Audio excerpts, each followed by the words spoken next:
Huwag palampasin at gawin ito ngayong full moon upang lagi tayong swertihin. Hello mga guys, kumusta kayo? Panibagong araw, panibagong video na naman tayo.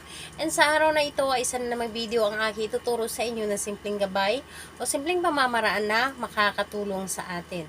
At bago ang lahat, gusto ko lang mag-disclaimer sa mga taong hindi naniniwala at hindi gusto ang mga kagaya nitong video. Please skip this video and maghanap kayo ng videos na gustong gusto nyo dahil ang video na ito ay para lamang ito sa mga taong naniniwala and gusto mag-try.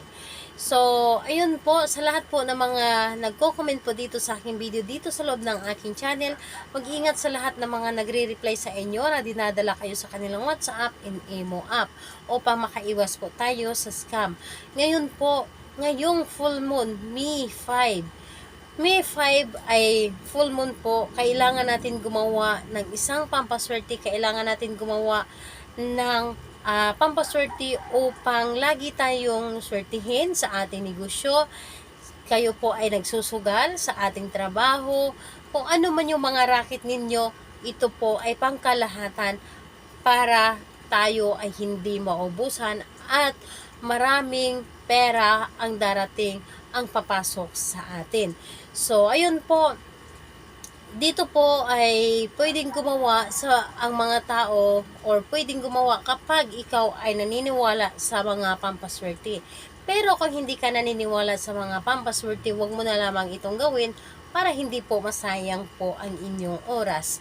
So, ayun po, kapag ikaw ay isa sa mga naniniwala sa mga pampaswerte, gawin nyo po ito para kayo po ay hindi maubusan, kayo po ay matutupad mo ang lahat ng gusto mo, mabibili ninyo anuman ang gusto ninyo kapag kayo ay gumagawa ng pampaswerte ngayong May 5.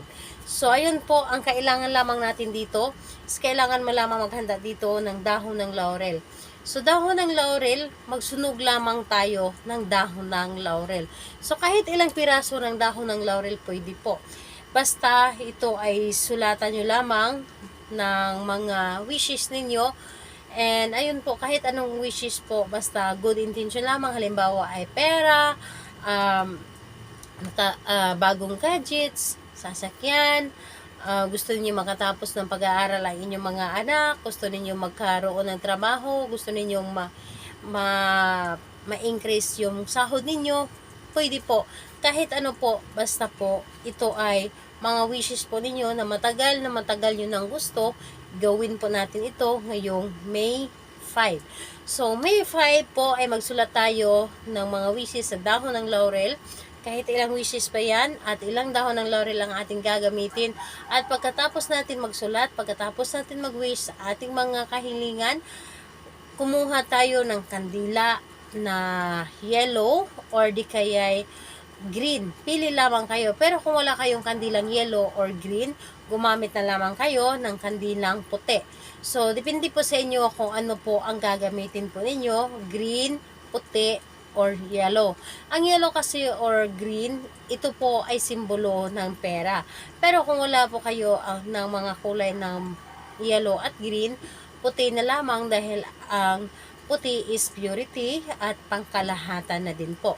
So, ayun po, magsunog lamang tayo ng dahon ng laurel at kung maaari, ipausok po natin sa loob ng ating bahay.